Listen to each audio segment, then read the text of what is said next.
Evening, everyone. Today I'm going to be discussing Strangers on a Train, directed and I believe also produced by Alfred Hitchcock.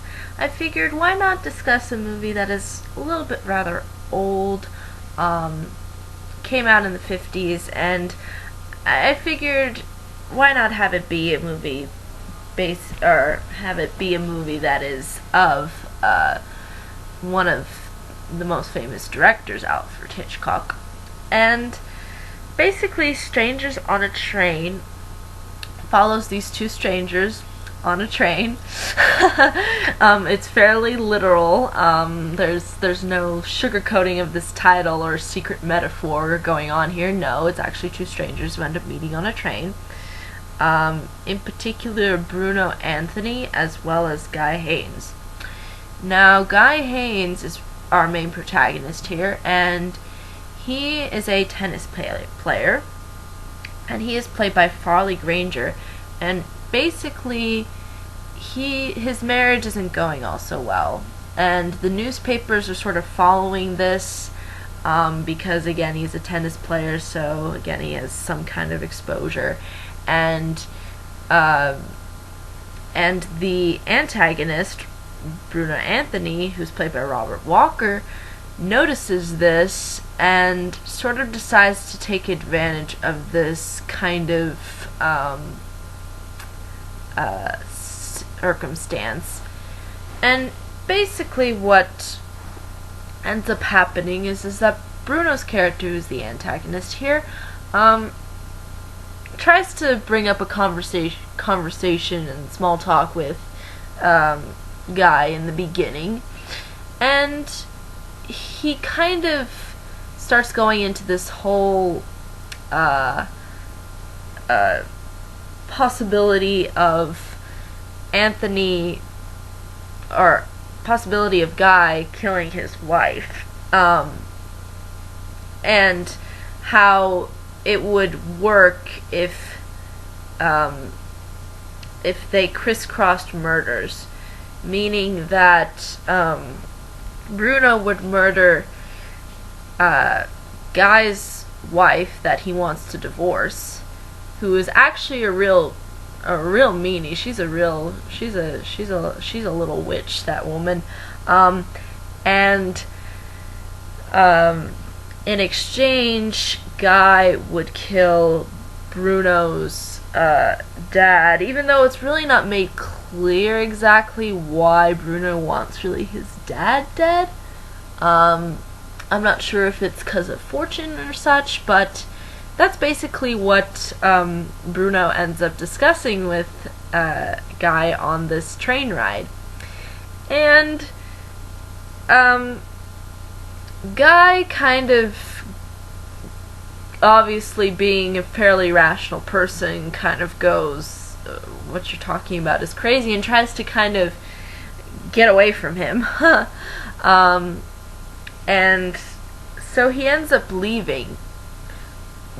But ultimately, what ends up happening is that Bruno actually ends up finding his wife, and basically he takes out what he said would be what he believes to be the cross murder, because somehow he thought that Guy really actually wanted him to murder his wife. And what you kind of have to understand here is that Bruno as a character is fairly crazy.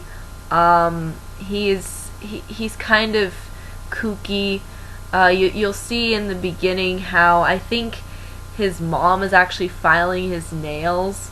And Alfred Hitchcock does this interesting transition of him with his hands, and that's also how he actually kills the wife. He basically just chokes her during an amusement park. Basically, he follows her around with two other men that she's involved with, and again, she's kind of labeled as a cheater. She uses her husband, she uses Guy for money, and yeah, she's really bad. She's really cold-hearted. So you really don't feel that much sympathy for her when she goes. And I think that's kind of what Alfred Hitchcock intended with that. But for the most part, it's fairly handled like an old-style movie would. And so basically that's really what ends up happening here. And now, since he's murdered the wife, now Guy has to worry about the fact that he has maybe more of a motive to kill his wife rather than Bruno. So you kind of have this sort of issue come up. And also, also the important thing to note is that Guy is in love with this other woman, and she is named Anne Morton, and she's basically a daughter of some senator, and she's played by Ruth Roman. Ruth Morman, Anne Morton, haha, these names. Oh, Alfred Hitchcock, you're a genius. But anyways, basically, she's supposed to be sort of the supportive female role, and I think she does it fairly well. I mean, for the most part, she does seem to be rather strong-willed, actually, for the 1950s. So that was kind of fresh to see, and she's fairly supportive of Guy once these things are kind of revealed ultimately to her, that Bruno is sort of the killer here and the crazy guy. And she tries to even at one point convince Bruno's mom, who again, Bruno is living with his family, so, and he's a grown man, so yeah, it is kind of rather odd. And at one point she literally goes to the house and tries to convince the mom that, yeah, your son's crazy, he needs help. But that doesn't really go over so well, but at least it seems like that she's really trying to play an active role rather than being fairly passive. So that was refreshing to have. And basically, what really is ultimately determining sort of this case is if they can find some form of evidence. And now, since this takes place in the 1950s, you kind of have to understand that we didn't have, the DNA stuff and fairly high-tech technology to track people or track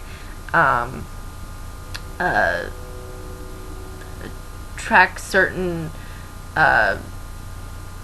criminals. We really did not have a lot. So really, evidence was based upon things that they could find within the crime scene, really. And ultimately, Bruno is what ends up happening is that Bruno ends up threatening Guy and saying that he wants his exchange for the murder that he committed. So, meaning, again, that cross murder that he thought Guy wanted to do, even though Guy didn't really want to do that. But basically, he kind of says, now that I've killed your wife, you need to repay me now and kill my dad. So Guy is literally trying to avoid this and literally trying to avoid him throughout most of the movie. But it doesn't seem to really work. And ultimately, Guy makes the ultimate threat of taking Guy's lighter and putting it around the scene of where he murdered the wife. So yeah, that's really what we're up against here, is this whole point of trying to make it seem like Guy ultimately committed the crime. And really, it's the use of that one lighter, this one piece of evidence. So you kind of see that happen, and it's a fairly interesting movie. I haven't really seen a lot of films like this, so it was interesting to see a black and white film kind of go in this direction, and I think they did a fairly decent job of handling everything for the most part. You really did feel like it was a traditional murder mystery type thing, and you sort of felt for the characters too. I mean, Guy is obviously not really the best perfect man in the world, but he does seem to try to own up for his mistakes and kind of try to basically sort of set things right. And and also Anne being a sort of supportive role is also refreshing as well. Seeing Miriam, which is the wife, Guy's original wife, the mean one, played by Laura Elliott, die is kind of what you want, because she is not the nicest person in the world. But again, she's killed off way up in the beginning, so you really don't get that a sense of her. But at the same time, it's still kind of, I think, reasonable to not make her so fairly likable. And Bruno Anthony is played by Robert Walker. I think is a fairly well handled villain for the most part, even our antagonist, you could say. But he does seem rather odd. I think Hitchcock has a tendency to make his antagonist rather odd and unusual, because he seems sort of feminine at points, but at the same time he's rather cruel, and he just has such an odd way of talking with people, especially when he brings up murder too. And he doesn't bring up murder just once with Guy, he brings up murder with like these two old ladies at a party, which you'll see in one scene, and it's just so odd. He's a fairly odd character, but a fairly interesting one at that, and I think that's a good thing that ultimately Alfred Hitchcock decided to do, because it's kind of good when you can branch into the odd and fairly creepy villain, because we really don't see that much. For the most part, either villains are fairly vicious and cruel, or they're like the comedic villains, they're the ones that you're supposed to laugh at. But I like this sort of odd blend that he has going on with this villain, so it's fairly interesting to see. I'm fairly excited to see more Alfred Hitchcock movies. My boyfriend's been trying to watch as many, because he's been getting them in the mail, because he purchased some Alfred Hitchcock movies, and I need to start watching them, because Alfred Hitchcock is just a great director, and I need to see Psycho, and I need to see The Birds. Want to really see those too. But for the most part, I think it's a well-handled mystery film. As to people who wouldn't like it, I guess if you just don't like murder mystery, if you don't like the whole blend with the villain of being odd and uncomfortable,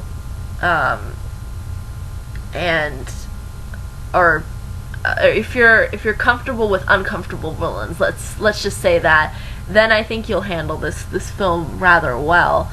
But if not, then it's probably not the movie for you. If you don't like, for whatever reason, Alfred Hitchcock movies, then this isn't a film that's really going to win you over, because for the most part he handles this film a lot like his fairly traditional ones, even his earlier ones. And it's kind of funny how I've noticed too is that some of his films make the women seem bad, especially Miriam, which I think some people might feel offended because she is so cruel, mean, and not really the most likable of characters, of female characters. But I don't think that really should matter. I don't think it should matter whether or not the gender of a person classifies them as good or bad. I think there's tons of bad to go around, but if you don't like the concept of a female being fairly cruel in the way she is, especially when it comes to money and cheating on her husband, then you might have issues with this movie. But you get to see her die, so maybe that will redeem something. I'm not sure, but if you don't maybe like the concept of of making a female that cruel, then you might have an issue with it. But I think for the most part, that's really all I can ultimately say about this film. It's fairly straightforward, fairly easy to follow, and it's nice to have it feel simplistic. I kind of like how the older films, they don't really try to make so many plot twists and turns.